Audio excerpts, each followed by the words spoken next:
Il 14 luglio a Palermo il 402esimo festino di Santa Rosalia, conferenza di presentazione. Ci aspettiamo una prosecuzione e una conferma del livello artistico delle ultime due edizioni, la 400esima e la 401esima, che hanno meritato riconoscimenti internazionali di grande prestigio, ma soprattutto hanno attratto a Palermo una grande quota di turismo internazionale. Santa Rosalia è festa di riconoscenza, è festa di fede, è festa anche però popolare.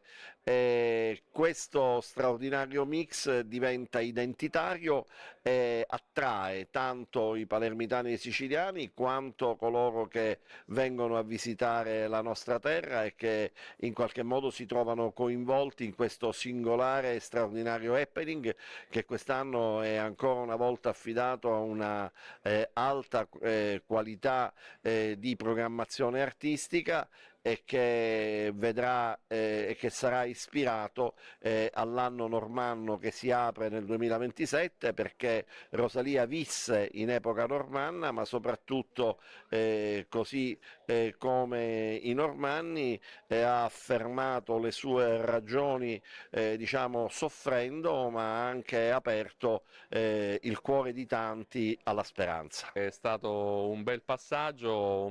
propiziato anche dal fatto che da assessore alla cultura ho organizzato la celebrazione del 400esimo Festino di Santa Rosalia e del 400 più 1,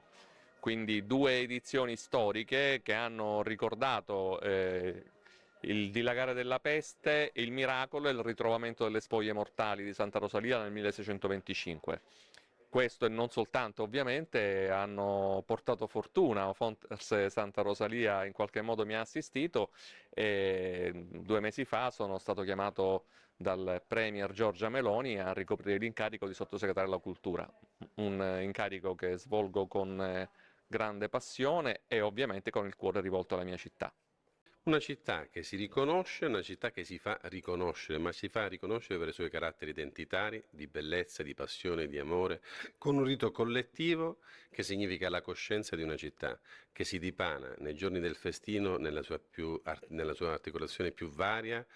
che però si fonda tutto su quell'umanità che soltanto lo spirito di Santa Rosalia ha infuso per ermitare. Anche quest'anno è un festino ricco di tantissimi eventi straordinari, ormai come dico sempre il festino ha sdoganato quello che era la festa diciamo un po' più popolare, è diventato un evento di respiro internazionale dove c'è una grande ricerca innovativa nella spettacolarizzazione ma rispettando la tradizione e quindi tutto ciò che rappresenta Rosalia per la città di Palermo e quindi anche quest'anno sarà sicuramente un festino ricco di tantissime sorprese e di eventi anche come posso dire, di grandi immagini. Rimane sempre un forte legame della città con la Santa